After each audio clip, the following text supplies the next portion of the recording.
আপনি কি এমন একজন মানুষের কথা জানেন যার মৃত্যুর পর কোনো মানুষ নয় বরং আসমান থেকে ফেরেশতারা এসে তাকে গোসল করিয়েছিলেন? কে ছিলেন সেই সৌভাগ্যবান সাহাবী, আর কেনই বা তার জন্য ফেরেশতারা নেমে এসেছিল?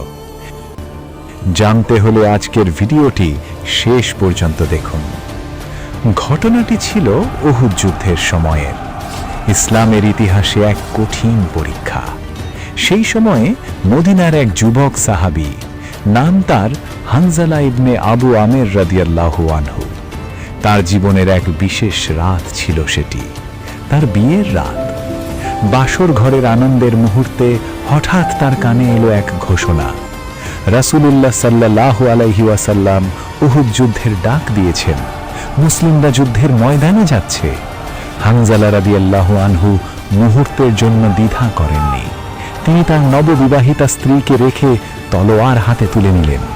তার এতটাই তাড়া ছিল যে তখন তার উপর ফরজ গোসল থাকা সত্ত্বেও তিনি তা করার সময় পাননি। তিনি জানতেন আল্লাহর ডাক সবার আগে। যুদ্ধের ময়দানে বীরত্বের সাথে লড়াই করে হানজালা রাদিয়াল্লাহু আনহু শাহাদাত বরণ করলেন। যুদ্ধ শেষে রাসূলুল্লাহ সাল্লাল্লাহু আলাইহি ওয়াসাল্লাম সাহাবীদের একটি অবাক করা সংবাদ দিলেন।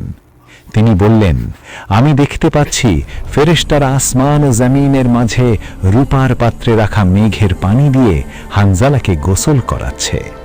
সাহাবীরা অবাক হয়ে তার মৃতদেহের কাছে গিয়ে দেখলেন সত্যি তার চুল থেকে টপ টপ করে পানি ঝরছে, অথচ সেখানে কোনো পানির উৎস ছিল না। পরে তার স্ত্রীর মাধ্যমে জানা যায় তিনি নাপাক অবস্থায় জিহাদে গিয়েছিলেন। তার এই অসামান্য ত্যাগ আল্লাহ তাআলা কবুল করে নিয়েছেন এবং তাকে ফেরেশতাদের মাধ্যমে পবিত্র করেছেন। সুবহানাল্লাহ! ইসলামের জন্য এমন ত্যাগই ছিল সাহাবীদের মূল শক্তি। আমরা কি পারছি আমাদের জীবনে দিনকে এতটা গুরুত্ব দিতে?